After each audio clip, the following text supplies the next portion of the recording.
Boa tarde, muito bem-vindos ao nosso Papo Domingueiro de hoje, que já estamos iniciando. Hoje eu vou conversar aqui com a minha amiga Fernanda Costa, que aqui já se encontra conosco, para a gente conversar sobre um tema muito importante, porque nós estaremos, a partir desse domingo, trabalhando nesse horário do Papo Domingueiro, a obra Vida e Sexo, que traz temáticas variadíssimas, né? E aí, toda semana, a gente vai ter um convidado para conversar sobre o tema, e a gente aproveita e começa com a Fernanda, porque a Fernanda conduz o estudo que a casa realiza de forma online, na plataforma do Google Meet, esse estudo do Vida e Sexo. E aí a gente trouxe a Fernanda para conversar um pouquinho sobre essa obra, sobre o trabalho que a gente vai iniciar. Fernanda é assistente social e, claro, trabalhadora da nossa casa espírita, como nós dissemos, além dessa atribuição que ela exerce lá, de facilitadora desse curso da obra Vida e Sexo pela plataforma do Google Meet, ela também facilita o estudo do Evangelho na sexta-feira, às 19h30. E aí a gente convidou a Fernanda para saber, assim, quais são as impressões dela sobre a obra Vida e Sexo, e em que essa obra surpreendeu a Fernanda, se ela teve alguma surpresa no estudo dessa obra. Como é que foi, Fernanda? Boa tarde, seja muito bem-vinda. Boa tarde para todo mundo que está nos assistindo nessa tarde de domingo. Muito feliz de estar aqui novamente, contribuindo com esse espaço, principalmente para falar dessa obra tão relevante para o movimento espírita, mas ainda não tão estudada, quando a gente acha que deveria ser, né? Por ser uma obra tão elucidativa, que traz luz sobre questões, às vezes, um pouco difíceis de lidar no nosso cotidiano, e que eu acho que toda a iniciativa de se trabalhar essa obra, se difundir, se debater essa obra, são iniciativas necessárias. Apesar de ser uma obra, né, de 1970, mas é uma obra extremamente atual, extremamente pertinente, que dialoga, que facilita com muitas das questões que a gente vive na contemporaneidade e que certamente o movimento espírita se propõe, né, não se furta a esse debate, a esse esclarecimento e essas orientações. E eu acho extremamente fantástica essa ideia de se colocar aqui no Papo Domingueiro, trazendo várias óticas, né, vários olhares sobre essa obra Vida e Sexo, porque ela é uma obra muito diversa, é uma obra que traz variados temas ligados ao universo, porque quando a gente fala de sexualidade, às vezes as pessoas têm um entendimento muito limitado do que seria, mas a obra, ela consegue ampliar esse entendimento do que seria essa questão da sexualidade humana, e eu estou muito feliz de estar aqui para a gente iniciar esses debates sobre o livro. Fernanda, você se surpreendeu em alguma coisa que você não esperava encontrar nessa obra, a doutrina espírita tratando disso? Ou tudo bem, foi tudo tranquilo, era exatamente isso que você achava que iria encontrar nessa obra? Não, eu confesso que eu me surpreendi ao ler a obra, né? Antes de iniciar o estudo, né, que a gente já iniciou há alguns meses, não sei precisamente, no momento a gente leu, o último estudo da gente foi o capítulo 18, chama-se Pais e Filhos, e a gente vai passar no nosso estudo, que é toda segunda-feira à noite, para o capítulo 19, são 26 capítulos na obra, então a gente está quase já finalizando. Mas eu confesso que muita coisa me surpreendeu, porque às vezes alguns conhecimentos que eu tenho por conta da minha formação, do meu trabalho, do meu cotidiano de trabalho como assistente social, eu me surpreendi de ver num livro espírita, né? Porque às vezes a gente acha que questões mais sociológicas, antropológicas, de formação de famílias, de cotidiano de famílias, de questão de laços familiares, a gente não vai ver de maneira esmiuçada numa obra religiosa, digamos assim. Mas esse livro, eu acho que ele se propõe a ser além de uma obra meramente religiosa. Eu acho que é uma obra, sim, que discute aspectos sociais, familiares, relativos ao universo das relações que a gente vive no planeta Terra, e que é muito rico para qualquer pessoa que trabalhe, por exemplo, com pessoas, né? Seja do cuidado, seja pessoas que trabalham com atendimento, seja quem quer ter um conhecimento um pouco mais aprofundado sobre família, sobre relações familiares. É uma obra que acrescenta muito, e sim, me surpreendeu. Eu não achava que ia achar tantos conhecimentos aprofundados sobre essas temáticas em torno da família, principalmente. Na introdução dessa obra, Fernanda, como você viu lá, Emmanuel diz que vastos setores da vida humana estavam sendo agitados em virtude dessa problemática do sexo, né? E lembra, como você bem falou, a obra foi lançada em 1970. E em 1960 começou todo aquele movimento com o lançamento do contraceptivo oral, o Enovid-10, nos Estados Unidos, né? Então, essa pílula iria significar, assim, uma revolução nos hábitos sexuais no mundo ocidental. A mulher estaria aí de posse de algo que ela iria utilizar ao longo da sua vida, a partir daquele momento, e houve, assim, uma revolução sexual, ou como bem Emmanuel coloca, uma liberação sexual no nosso planeta, e isso causou preocupação de todos nós aqui, né? Tanto é que Emmanuel disse que foram endereçadas muitos questionamentos, muitas perguntas, como é que a espiritualidade via tudo isso, porque, assim, desse período de 1960 a 1970, houve uma eclosão aí, nessa revolução sexual, por exemplo, o sexo fora do casamento, que a gente sabe que já existia antes, né? Não é uma coisa que inventou a partir da pílula, já existia antes. Mas, assim, ficou mais aberto, ficou mais aceito. As pessoas se sentiram à vontade para exercer essa sua condição de buscar um sexo fora do casamento, não necessariamente não teria que se casar, não teria que formar um lar. Outras situações que ocorreram também, assim, nessa situação, que eu acredito, até peço que você comente também sobre isso, essa questão desse risco de gravidez sob controle, né? Porque antigamente a situação para a mulher era um pouco difícil, ela não tinha nem como organizar o lar, ela não tinha como trabalhar, ela não tinha como fazer um controle. E aí, isso, com certeza, possibilitou muito, auxiliou muito. O que você diz com relação a isso? O que você acha dessa questão aí? Tanto do sexo fora do casamento, quanto dessa questão de ter a condição de ter esse controle natalino. Tudo a gente precisa contextualizar historicamente. Qual é o tempo histórico que a gente tem? Então, essa obra, o contexto histórico dela, é uma obra que veio se lançar, como Emmanuel mesmo coloca no decorrer da obra, por necessidade do próprio planeta Terra de gestar com mais equilíbrio essa sexualidade humana. Por quê? Porque a gente vem de anos e anos e anos e anos de domínio sobre esse corpo feminino, em que as mulheres só serviam mesmo para gestar, para procriar e para cuidar da casa, e que muitos desses afazeres consumia as mulheres por inteiro, consumia essas mulheres por inteiro.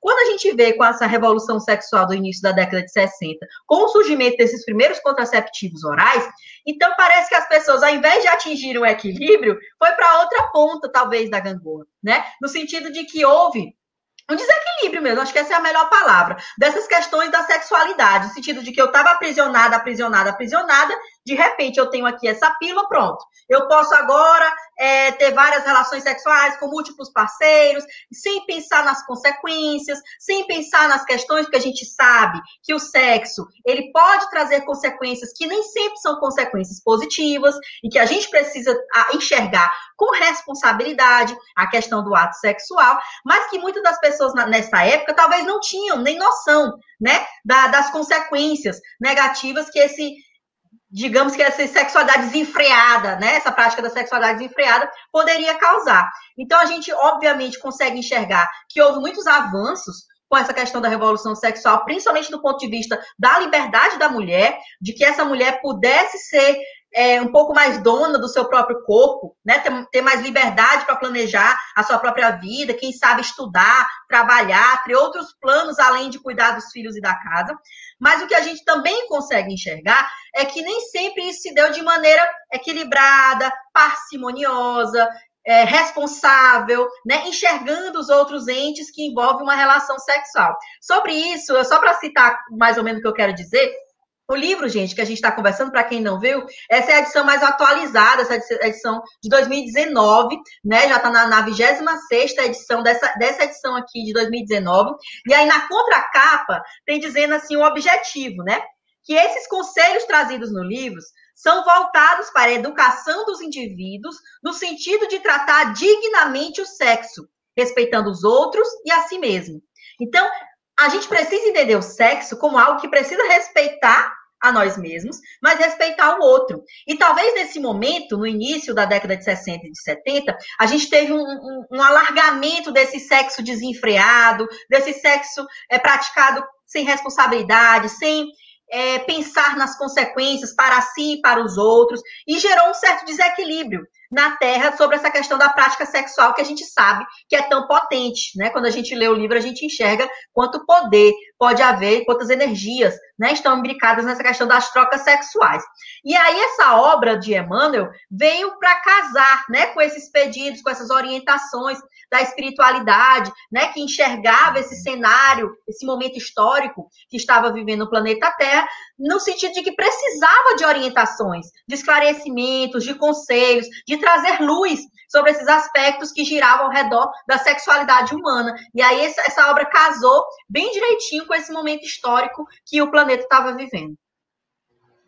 Como você bem disse aí, houve assim um alargamento de tudo isso, aí a gente viu que a nudez em público eclodiu, né?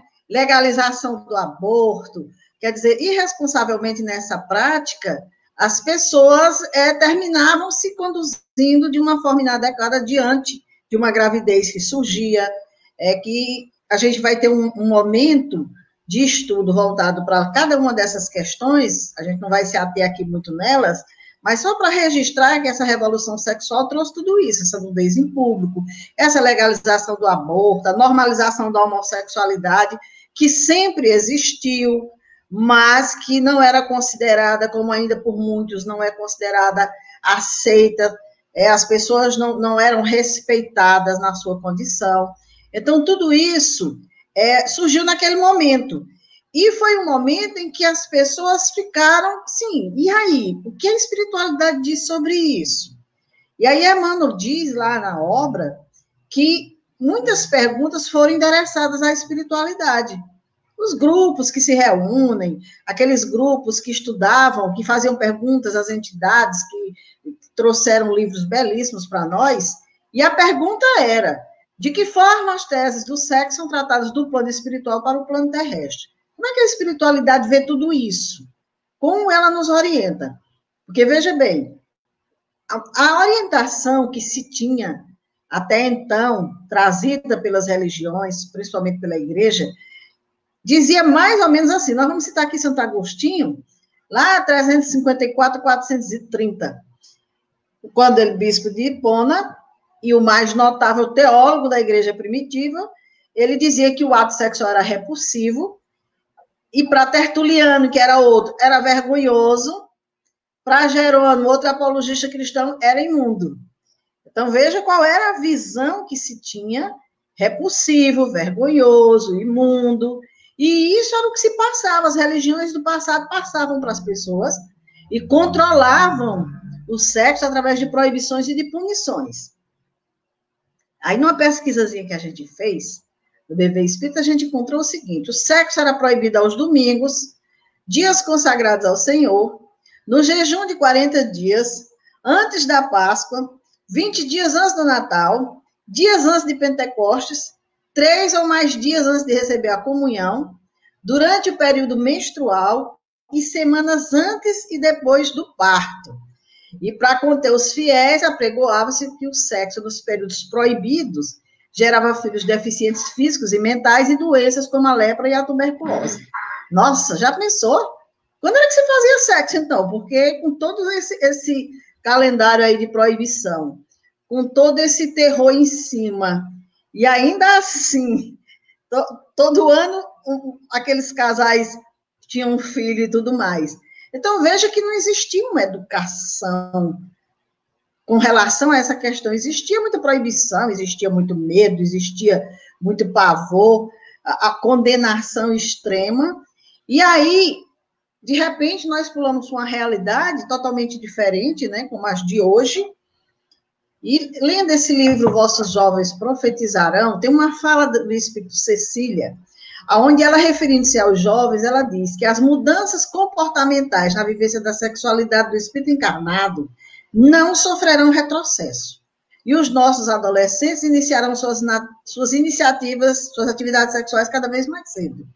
Então, ninguém pense que vai sofrer um retrocesso, o que nós já conquistamos até agora, não. Cada vez mais o jovem vai começar a sua vida sexual mais cedo, vai se envolver mais cedo, como a gente está vendo aí, e cada vez mais a gente vai precisar de conhecimento, de informação, de entendimento, informação boa, informação equilibrada, espiritualizada, sem preconceito, tal qual a que nós estamos buscando trazer nesse momento, através desse programa. Até porque a proibição, digamos que a proibição, a vigilância, a questão dos mitos, dos dogmas, a gente já viveu e viu que não deu certo, né? Por quê? Porque muitos anos ainda se, enfim, tinha várias, o sexo não era tratado com equilíbrio. Então é preciso que a gente enxergue um outro olhar, diferente desse, da proibição, da negação, da abstinência, não pode fazer de jeito nenhum, e enxergar, bom, de que forma ele pode acontecer de maneira saudável, equilibrada e responsável? E isso, obviamente, atravessa a educação. E não é só a educação mesmo, digamos que assim, das escolas, a educação da formação, mas a educação do espírito. Então, é preciso que a gente trabalhe essas diversas expressões da questão da educação para que a gente consiga ter uma sexualidade plena, equilibrada, responsável. Porque a gente já viu que a proibição não resolve o problema, ao contrário, amplia o problema. Então, agora, é preciso que a gente trate a sexualidade com muita seriedade e através da educação como uma ferramenta para operacionalizar esse equilíbrio das relações sociais através do sexo, né? A gente sabe que tem muito pai que diz, como é que eu vou educar sexualmente o filho? Eu não tenho. nenhum conhecimento dessa matéria. Eu não fui educado dessa forma, né? Meus pais não me passaram nada disso. Mas a gente sabe hoje que a gente não pode mais alegar desconhecimento, não, porque hoje nós temos muitos elementos à mão, né? Nós temos muita informação, muitos meios, a gente tem onde buscar, a gente tem aí. Agora, lógico, selecionar uma boa informação. E esse é um canal que a gente está querendo criar justamente para isso.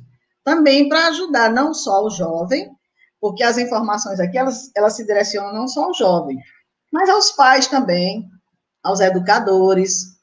É uma informação que vai contemplar todos. O Divaldo, trazendo aí pela fala da Joana de Ângeles, com relação ao sexo, ele diz, sobre Vitória sobre a Depressão, uma mensagem, ele diz o seguinte: o sexo tornou-se o novo Deus da cultura moderna, exaltado em toda parte e elemento de destaque em todas as situações. Cria-se o sexualismo, literalmente o culto do sexo, no qual as pessoas têm a obrigação de fazer sexo para que possam viver bem.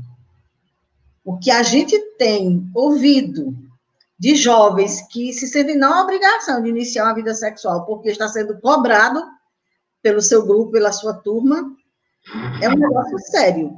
Isso sem nenhum preparo, sem nenhuma educação.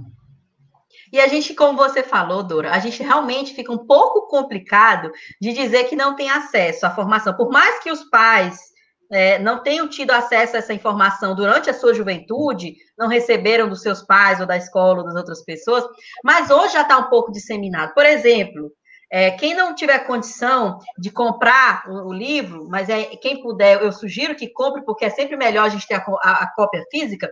Se você digitar Vida e Sexo, Chico Xavier, PDF, vai aparecer vários já o livro lá na internet, na íntegra, o livro para você ler. Assim, não que eu queira dizer que é o único livro, deve ter outros livros interessantes para a gente estudar e debater sobre sexualidade. Eu estou indicando esse porque é por conhecer, né? E por saber que é um bom livro para quem quer se instrumentalizar, para poder saber conversar com seus filhos, com seus sobrinhos, com seus parentes sobre essa questão da sexualidade. Hoje, a gente vive a era da informação. Então, a gente não pode nos furtar a utilizar a internet, a utilizar esses recursos digitais para poder ir atrás da boa informação. A gente sabe que tem de tudo na internet. Mas se a gente filtrar, a gente consegue ter acesso à boa informação em prol da educação das outras pessoas, né? De nós mesmos. Nós estamos citando aqui o livro Vida e Sexo, porque é um livro que a gente vai trabalhar, um livro que está aí há 50 anos, né, um conteúdo extraordinário, desconhecido de muita gente, inclusive do meio espírita, pouco lido, mas sim, mas a Joana também tem belíssimas obras falando ao jovem dessa questão do sexo. Nós temos outros autores, muita coisa boa sendo escrita aí, de outras religiões, de outros segmentos. Então, não dá mais. Agora sim, a gente tem que optar, a gente tem que fazer uma escolha do que realmente eu quero, né? Para onde eu direciono meu tempo. Muitas vezes a pessoa diz, não tenho tempo para estudar, mas quanto tempo gasta no celular? Olhando a tela, passando a mão ali, deslizando, procurando coisas sem interesse. E, no entanto, poderia aproveitar também para estudar. Tem muita informação boa, muita coisa boa, que pode ser trabalhada através desse mecanismo, né?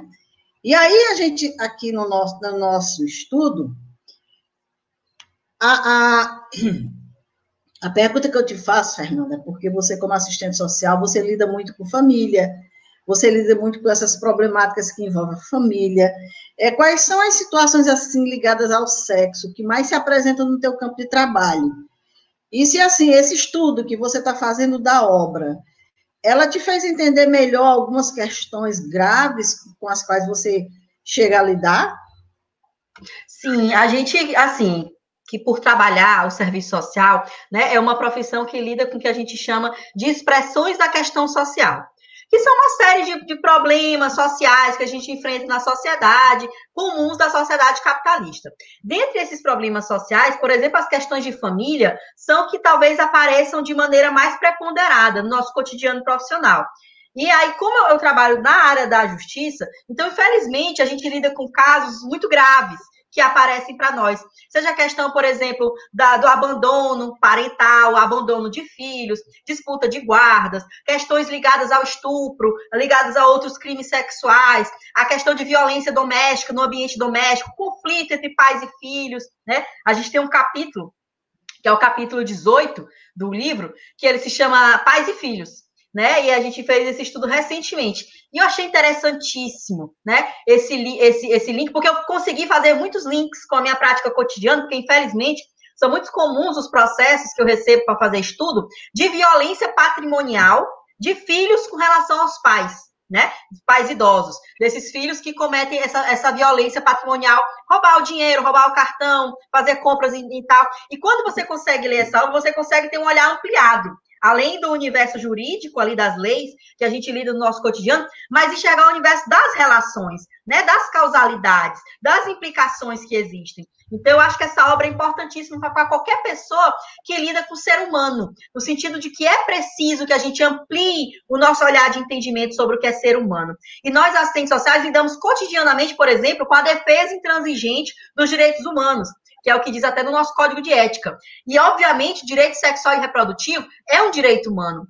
E que a gente precisa ter conhecimento, precisa estudar e precisa se apropriar para tentar atuar na luta e defesa da garantia do direito sexual e reprodutivo que as pessoas têm. Então, eu acho que essa obra é sensacional para qualquer pessoa, mas levando aqui para o meu caso particular, para nós assistentes sociais, ela amplia muito nosso olhar e nosso entendimento sobre relações familiares e os problemas advindos nessas relações familiares. Que maravilha. Ainda nessa obra, Vossos Jovens Profetizarão, o Espírito Cecília, ela chama atenção quando ela diz: como todos têm a própria biografia reencarnatória, e a maioria de nós já caímos em nossa trajetória no campo dos sexos, as tendências mais marcantes da personalidade do espírito em fase juvenil afloram com força extremada. Incentivados pela erotização da mídia, são impulsionados a ceder cada vez mais cedo aos apelos dos desejos. Então, nós temos aqui uma questão que a Joana alertava com relação a isso, porque nós vivemos um momento, como ela diz, em que a ignorância era muito grande no campo do sexo. Hoje, nós estamos até assustados com os desastres morais que acontecem no presente, né? Em virtude justamente dessa questão que o Espírito Cecília aqui abordou, porque todos nós temos a nossa biografia reencarnatória, quer dizer, nós já vivenciamos muitas experiências, principalmente no campo do sexo. Eu costumo dizer que ninguém ensina ninguém a fazer sexo, todo mundo sabe como fazer. Todo mundo, no seu momento, sabe como agir. Por quê? Porque já tem essa prática em si, na sua vivência. Já tem essa experiência em outros momentos. Então, cada um traz sua própria biografia reencarnatória. E que chega um momento em que essas tendências que são mais marcantes na personalidade começam a aflorar, com força extremada, que a gente sabe que é justamente nesse período aí que a gente está vivenciando aí, do jovem na adolescência, despertando aí os hormônios, coisas desse tipo. Então, o que acontece hoje? Eles são extremamente erotizados com essa questão das mídias, com tantas coisas, com tantas questões que estão postas ali, dessas cobranças que eles recebem, muitas vezes até sem querer, nessa maneira como a gente organiza a vida da nossa filha. A gente fica observando uma criança de antigamente tão bem vestida, hoje as crianças parecem um adulto mal vestido. Quer dizer, tudo isso, questões assim, em que estão sendo as crianças, aquelas criaturas que já trazem aquela tendência, que já têm aquelas viciações do passado, elas terminam despertando até mais cedo, porque são colocadas dentro daquele ambiente, daquela situação, daquela experiência, e o espírito, de repente, começa a retomar aquela biografia dele reencarnatória, e daqui a pouco está se conduzindo de uma forma espantosa dentro da sociedade, com muito desequilíbrio, já muito cedo. A gente vê muita garotinha, muito jovenzinho, já se encaminhando nessa prática sexual de uma forma desregrada, desequilibrada, e a gente não dá conta que aquele é um espírito imortal, que aquele é um espírito que já teve outras experiências, outras vivências, e que ele agora está despertando todo o seu acervo, sem nenhuma educação, se ele não recebeu, impulsionado aí por mídias, por grupos, por tantas coisas, Mas esse jovem não tem nem noção do que ele está fazendo da vida. Então, as situações terminam se agravando, aí a gente vê gravidez na adolescência, ainda muito jovens, a gente vê jovem na prática do aborto, a gente vê jovem fazendo coisas aí absurdas, porque não tem entendimento. E é interessante observar que muitas das vezes, quando isso acontece, seja uma doença sexualmente transmissível, ou a questão da gravidez na adolescência, por exemplo, a culpabilização vai direitinho no colo da mãe.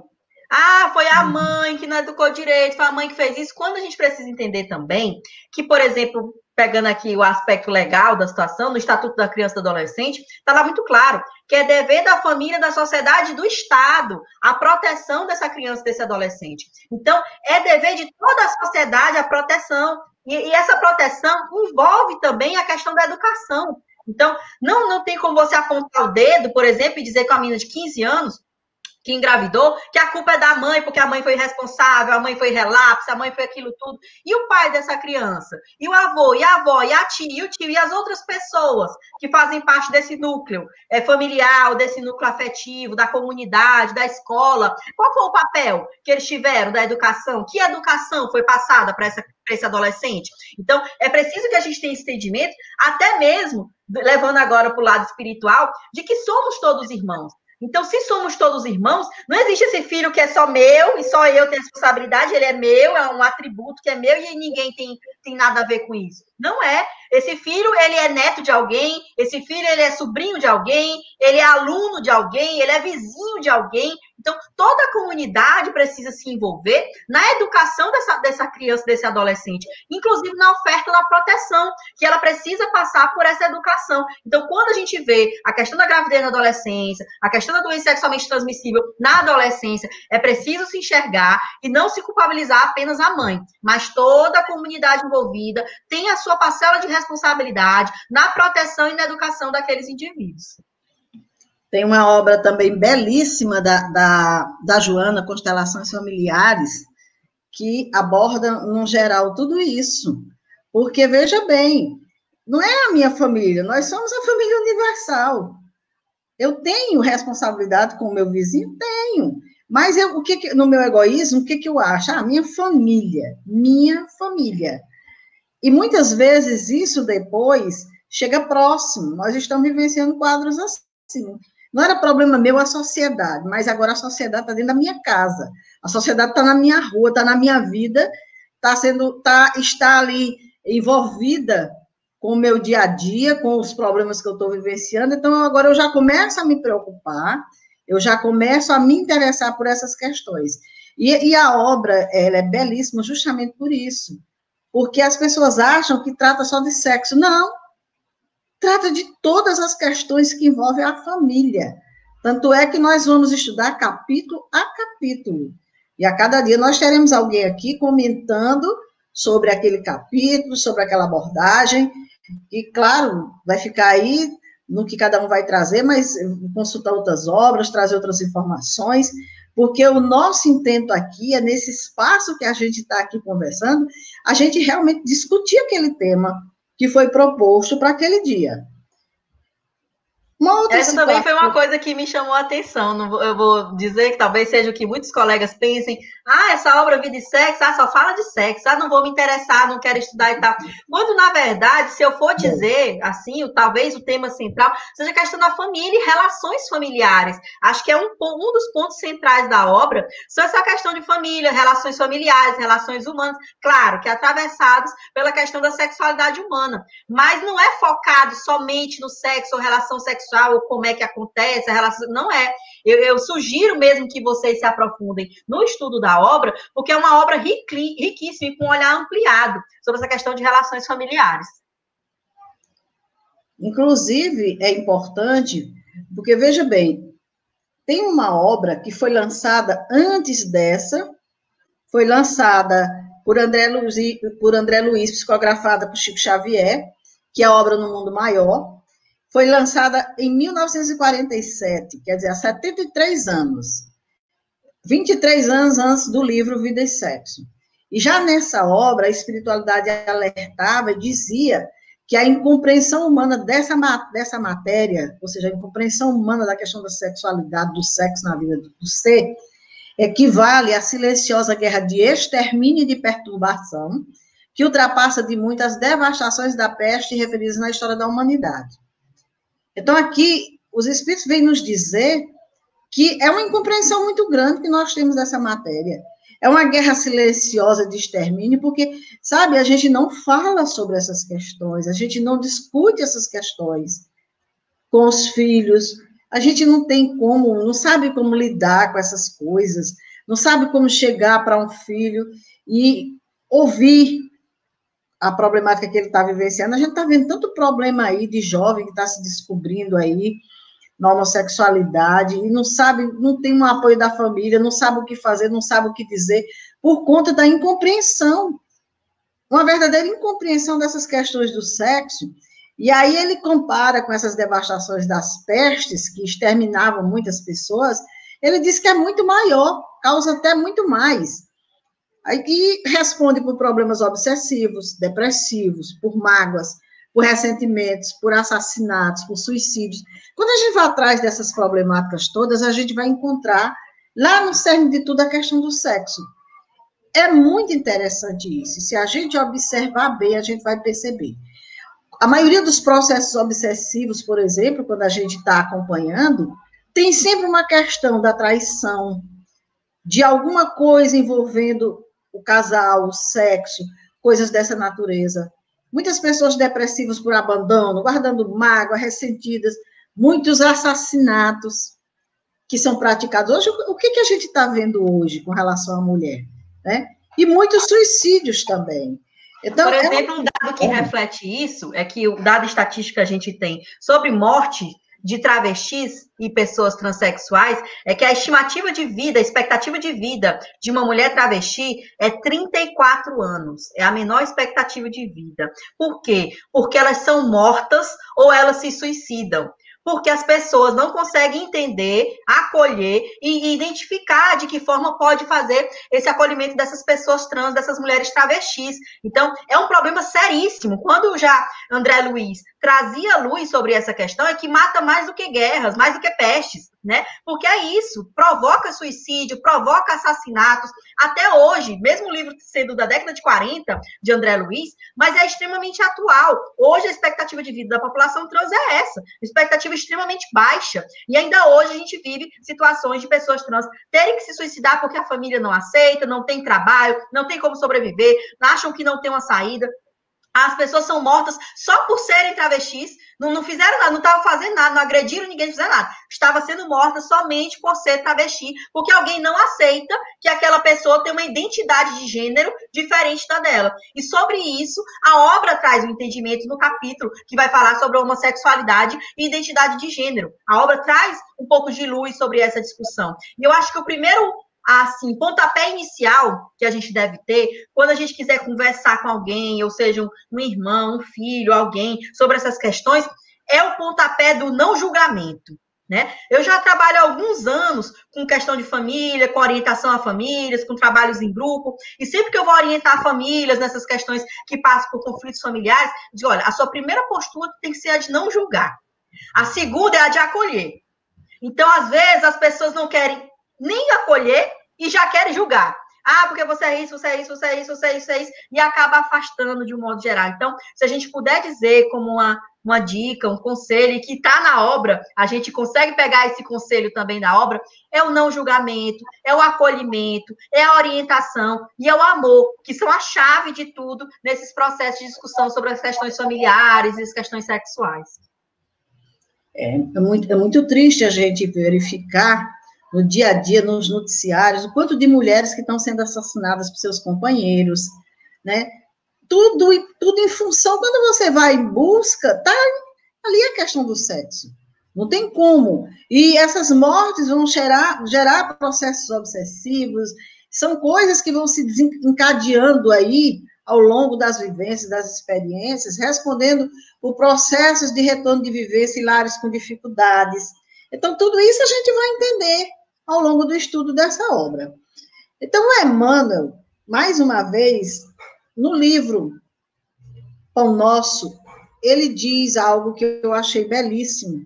Há muito tempo que eu li e guardei comigo, quando ele diz: eu sei e estou certo no Senhor Jesus, que nenhuma coisa é de si mesma imunda, a não ser para aquele que a tem por imunda. E que enquanto houver imundice no coração de quem analisa, de quem ensine, os métodos não passarão de coisas igualmente imundas. Então, essa orientação que ele traz para nós, a imundícia está no nosso coração, está no nosso entendimento, não existe nenhum erro na criação, não existe nada errado na vivência das pessoas, o erro está no nosso entendimento. Então, se eu vejo a coisa com olhar negativo, com julgamento, com preconceito, com imundícia, onde é que eu vou ensinar isso? De que forma que eu vou passar isso para as pessoas, se não com o meu entendimento? Então, justamente diante dessa questão, é que a gente quer aqui trazer a nossa conversa, a nossa fala, sem essa questão desse julgamento, desse preconceito, de falar no sexo como algo imundo, como algo sujo, como algo vergonhoso, de maneira nenhuma. Nós vamos aqui tratar de forma aberta as questões, sem nenhum preconceito, sem nenhum julgamento. Estaremos aqui, se Deus quiser, com essa proposta. Porque esse é o nosso compromisso. O compromisso nosso aqui é de apresentar o trabalho que a espiritualidade nos trouxe, trazendo luz para as questões que nós estamos vivenciando. A gente vai ver, e o mais interessante em tudo isso que a gente vê, é que todo capítulo que a gente vai ler tem um entendimento nosso, da nossa vivência, da nossa experiência. Diz respeito ao nosso lar, à nossa família, ao nosso relacionamento, a namoro, a casamento, a divórcio, tantas questões que nós vamos conversar aqui, que com certeza elas trarão, assim, um entendimento muito bom para todos nós, pelo menos é isso que nós esperamos. Então, tem uma questão, Fernanda, que eu acho, assim, interessante hoje, nos dias de hoje, essa questão da orientação sexual, não a orientação sexual no sentido que a gente conhece, vamos dizer, a educação sexual nas escolas. Eu acho muito importante. Mas, lembrando que a Emmanuel disse, se a pessoa que vai ensinar essa questão é uma pessoa que tem imundície no coração, se ela analisa as coisas com uma visão negativa, de que forma ela vai passar essa informação? De que forma ela vai auxiliar? Então, a gente precisa de muita educação ainda nesse sentido, não é isso, Fernanda? Eu acho extremamente importante, extremamente relevante essa discussão da educação sexual nas escolas. Principalmente, vou pegar só um aspecto, mas eu poderia pegar vários, por exemplo, com relação à questão da violência contra a mulher, né? Inclusive, eu estou estudando um pouco mais aprofundadamente esses dias para um mini curso que eu vou dar amanhã sobre isso, sobre divisão sexual do trabalho, e a gente vê que começa na infância esses processos da divisão do que é papel do homem e da mulher, que para a mulher é reservado o papel da casa, do cuidado, de ficar em casa e tudo mais, e o do homem é o da rua, de sair, de trabalhar, de passear desde pequenos, né? Não é à toa que para as meninas a gente dá uma bonequinha para ela brincar já de ser mãe, para trocar fralda, para dar mamadeira, para botar para dormir, e para o menino a gente dá um carro, ou uma cor de astronauta, um kit cientista, a gente dá ferramenta para ele brincar de carpinteiro, enfim. Mas para a menina são as bonecas da casa do cuidado. O que isso quer dizer? O que quer dizer é que esse treino social começa desde a infância, e quando a gente vira adulto, esse homem realmente tem ideia consolidada de que o lugar da mulher é o da casa. E quando, de repente, ele lida com uma esposa dentro de casa, que quer trabalhar, que quer estudar, que quer passear, que quer viajar, o que ele vai fazer? Ele vai violentar essa mulher, porque essa mulher não está ocupando o lugar social que foi designado para ela. E aí, a gente sabe que os índices são alarmantes de violência contra a mulher, de feminicídio. Isso são dados estatísticos. A pesquisa chamada Mapa da Violência, de 2015, ela aponta que as pessoas assassinadas no Brasil, os homens, a maioria dos homens é assassinado na rua. A maioria das mulheres é assassinada dentro de casa, por pessoa do seu convívio íntimo e afetivo.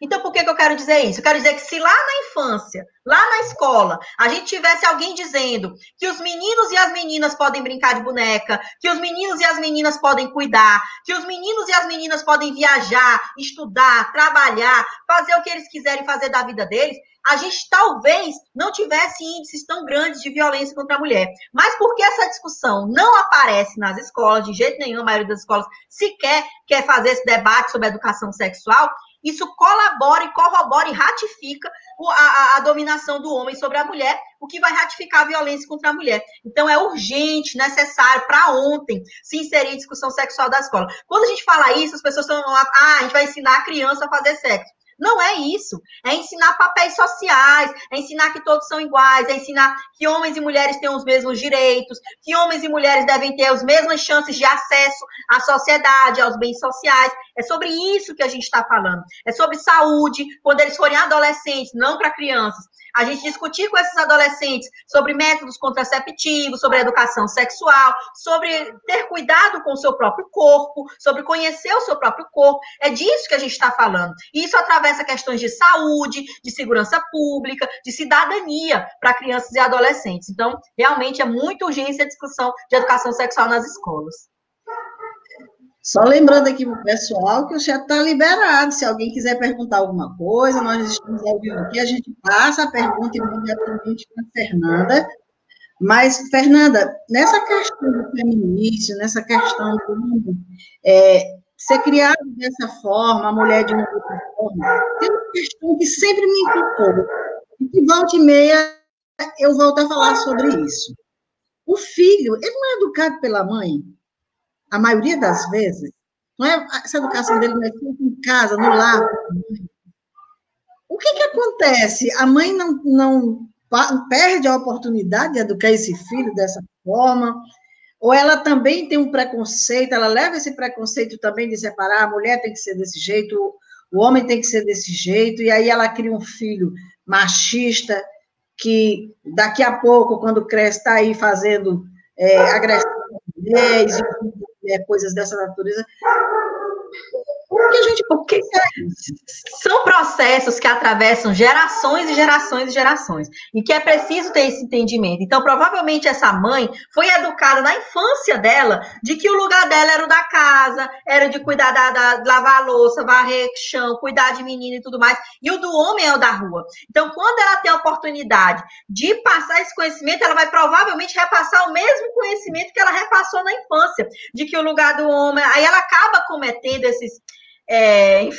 essas violências dentro de casa, as violências simbólicas. Então, às vezes, muitas mães não deixam os filhos lavar o copo, não deixam os filhos arrumar o carro, não deixam os filhos arrumar a casa, botam as filhas, desde pequenas, para varrer a casa, para lavar a louça, para cuidar dos irmãos menores, né? E a gente precisa romper com essa lógica.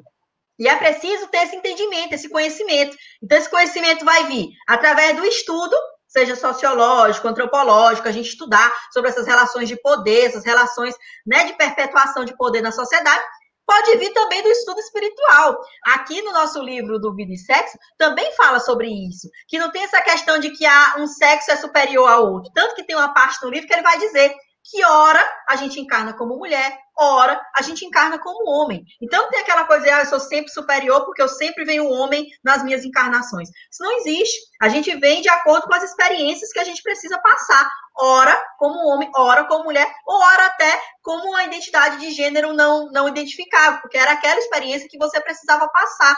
Então, de fato, essa educação, às vezes, sexista, ela é reproduzida por homens e mulheres, porque são gerações e gerações que têm esse acúmulo de educação sexista e que a gente precisa quebrar com essa educação se a gente quiser, no futuro, ter uma sociedade mais igualitária, mais justa e mais livre para homens e para mulheres. Com certeza. Nós estamos aqui caminhando para o final e tem uma fala de Emmanuel que eu acho interessante trazer, que ele diz que a aplicação do sexo ante a luz do amor e da vida é assunto pertinente à consciência de cada um. Como você vê essa fala do Emmanuel? Como você interpretaria para nós essa fala? Pois é, a gente precisa ter esse entendimento. Dia desses, eu estava assistindo um documentário na TV, muito interessante, sobre a vida daquela cantora, Cássia Eller, né? Ela foi o primeiro caso, parece, no Brasil, né, de uma pessoa homossexual, né, de que quando ela faleceu, ela tinha um filho biológico, o pai da criança morreu antes dela, né, e ela tinha um filho biológico. E aí ela contraiu, né, união estável com uma outra mulher, que era Maria Eugênia.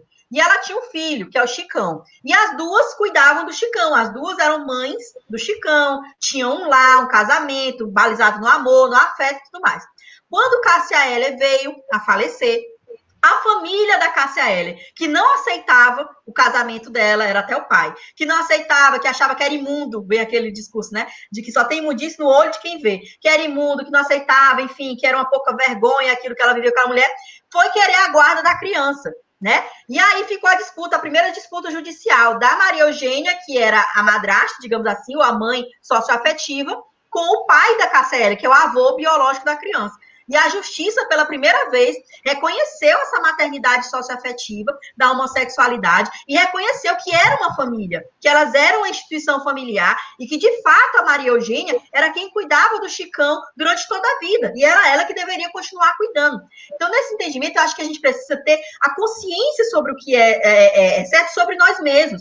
Por que eu vou dizer que aquele casamento está errado porque eu não concordo, porque são duas mulheres, e eu acho que é errado duas mulheres estarem juntas? Se ali tem amor, ali tem afeto, ali tem respeito, ali tem segurança afetiva, tem compromisso afetivo, que é um capítulo também do nosso livro que chama-se Compromisso Afetivo. Se tem tudo aquilo ali, por que eu vou dizer que é errado, que é imundo, que não é certo, sabe? Eu acho que cada um tem que ter essa consciência sobre as suas próprias atitudes, as suas próprias vivências, sem que isso prejudique o outro, né? Não é à toa que está dizendo novamente nessa contracapa do livro. O que a gente busca com a leitura e com o estudo dessa obra Vida e Sexo é que a gente consiga viver uma vida de equilíbrio para nós e para os outros. Então, a consciência que vai nos dar essa base, essa ferramenta para enxergar o certo e o errado e não querer julgar os outros, porque, como diria Chico Xavier, é preciso que a gente seja cada vez mais severo conosco mesmos e que a gente seja indulgente para com o próximo. A gente leu no Evangelho essa semana sobre a indulgência e falava sobre isso. Então, às vezes, a gente quer ser só severo com os outros e indulgente com a gente mesmo. Mas a missão do Espírito é o contrário. É ser severo consigo e indulgente para com o próximo. E isso perpassa o não julgamento. Isso perpassa não tratar com preconceito e tratar com amor e com acolhimento. E é pertinente também a nossa consciência espírita, levar o estudo dessa obra de forma responsável a todos, não é isso? Então, dessa forma, nós estamos iniciando hoje, estamos convidando a participação de todos, porque nós teremos convidados, como nós dissemos aqui, que vai tratar dessas questões sem imundície no coração, né? A espiritualidade a nos conduzir, a nos orientar, o respeito, o não julgamento, tudo o que a gente possa trazer de entendimento, de esclarecimento para essas questões. Eu sei que tem um animalzinho querendo participar da nossa live, deixa ele participar. Hoje nós estamos... Desculpa, é o Zapata, ele está um pouco zangado hoje, mas já parou ali. Mas aqui também tem, não se preocupe não. Só estou informando para alguns amigos que possam estar captando o som, mas é porque eles também querem participar, fazer parte da temática, né? Então, eu fico muito feliz por esse momento que a gente teve hoje aqui, dessa conversa aberta, desse esclarecimento, para a gente entender mais ou menos como que vai ser o nosso Papo Domingueiro a partir desse domingo. Nós vamos começar a obra, vamos começar o estudo. Já no próximo domingo, a doutora Vanessa Castelo Branco vai estar conosco, fazendo a abertura desse estudo. E outros amigos estarão aqui, nós estamos vendo aí a cada tema, direcionando de forma que as pessoas que aqui vêm tragam realmente uma contribuição muito boa, são amigos experientes, que já conhecem a doutrina, que já têm sua vivência familiar, que já têm a sua experiência de vida em sociedade, que tem uma ótica maravilhosa de vida. Então, esse é o processo que a gente pretende trabalhar nesse papo, nosso Papo Domingueiro, a partir do próximo domingo. E eu quero, antes de encerrar, trazer aqui para o nosso convívio os amigos que estão nos acompanhando aqui, viu, Fernanda? Nós temos aqui a Yaci, que está dando boa tarde, a Eulenice também, deixa-me ver mais, a Eliane, boa tarde, com as bênçãos de Jesus, a Luane também, temos aqui o Ader Gleison dizendo, estudar a obra na companhia de Dora e Fernando, muito bom. Opa, vamos estudar, precisamos. A Mari Neves também, que vai estar conosco no momento aí, sobre família, parabéns, Papo Domingueiro, obrigado, Mari Neves. A Augusta também está dando boa tarde. E a Luane dizendo aqui, muito importante e extremamente necessária essa temática. Eu acredito que ela vai contemplar todos os públicos, né? Nós temos também a Silvia aqui, que está dizendo que fundamental e indispensável ótimas reflexões. E aqui a Luane ainda dizendo, a palavra que se enquadra é o amor. O amor quebra os preconceitos, acolhe e educa. Beleza, Luane. A Eliane, bastante esclarecedor. Tem um livro, mas foi mais esclarecedor dito por vocês. Por isso que é bom o estudo, porque quem tem dificuldade de entender algumas questões vai ter a oportunidade não só de ouvir, mas de perguntar aqui no chat. Olha, eu tenho esse livro, eu já li essa questão, mas eu não entendi em relação a isso, ou eu não concordo em relação a isso, dá o seu parecer, não tem problema, nós estamos aqui, o canal vai ser aberto, nós não vamos só falar, nós vamos querer a interação de vocês, então, por favor, venham estudar conosco, juntinho aqui, no nosso chat, nós vamos estar atentos, vamos passar as questões, vamos discutir. A pessoa pode até aproveitar o ensejo e usar aqui como se fosse um roteirinho de estudos, né? Quando teve o Papo Domingueiro, o primeiro aqui, vou ler a introdução, vou ler a capa, vou ler o primeiro, já vou ler logo o primeiro e o segundo, para quando tiver o Papo Domingueiro eu já estou sabendo. Aí depois, eu sei que a vida da gente é muito corrida, mas se a gente apertar, dá para a gente ler 1, 2 capítulos por semana, e aí a gente faz esse estudo juntos, com o Papo Domingueiro. Excelente dica, Fernanda. Chegou aqui um comentário da Yaci, ela diz, essas crenças e posturas devem ser mudadas já, principalmente no meio familiar. Devemos aprender a respeitar as diferenças e entender que o homem e a mulher podem ser o que eles escolheram ser. Muito bem. Sim, muito bem, Yaci. Exatamente. Isso sim. Nós vamos ter excelentes reflexões com Emmanuel aqui, ao longo do estudo com relação a essas questões. E nós vamos verificar o quanto a espiritualidade traz entendimento, luz, vai tirar, se Deus quiser, da nossa mente, dos nossos preconceitos, muita coisa. Nós vamos nos melhorar, se Deus quiser, a partir desse estudo. Pois, querida, muito obrigada pela sua contribuição. Em outros momentos, com certeza, você estará conosco. Não vai participar de todos os programas, porque a Fernanda tem uma vida, né? Tem os filhos, tem uma série de outras coisas aí, já tem a dedicação dela na casa, mas vai estar sempre conosco aqui, se Deus quiser, quando necessitar. Pois, Fernanda, fica à vontade, querida, para você fazer suas considerações finais. Agradecer, primeiramente, o convite e agradecer aos nossos colegas que estão aí nos assistindo, aos nossos irmãos. Agradecer a vocês, porque sem vocês não existiria, né, essa nosso intento de fazer essa disseminação da doutrina. A gente sabe que é uma doutrina maravilhosa, mas que também não pode ficar só com a gente, né? Que é também nossa tarefa promover essa disseminação do conhecimento espírita. E esse é um canal, a gente tem que cada vez mais se apropriar desses canais, Instagram, YouTube, Facebook, WhatsApp, e utilizar eles a favor da doutrina, a favor da evangelização. E esse é mais um dos canais que a gente tem se utilizado. Então, muito obrigada a você que está nos assistindo, muito obrigada, Dora, pelo convite. Já me coloquei à disposição da Dora, para em outros momentos estar novamente aqui participando do Papo Domingueiro, porque eu sei que é um espaço extremamente importante e potente de disseminação do conhecimento espírita. Muito obrigada, boa tarde, no caso, boa noite a todos. Eu também sou muito grata a todos, quero dizer que o vídeo vai ficar no YouTube, no Facebook, logo mais no Instagram. Se vocês gostaram, passem adiante, compartilhem, façam essa informação chegar a mais pessoas, porque tem muita gente que nem sabe que a gente vai iniciar esse estudo. A gente não consegue atingir todo mundo de imediato, então vão disseminando, vão passando a informação adiante, porque eu tenho certeza que muitas pessoas gostariam de participar, sim. Então vamos oportunizar, porque o estudo em grupo fechado é bom, mas a gente limita o público, e aqui não, a gente abre o leque. Quem mora em outras cidades, seja lá de onde for que acessar, vai estar em contato com o conteúdo e com a informação.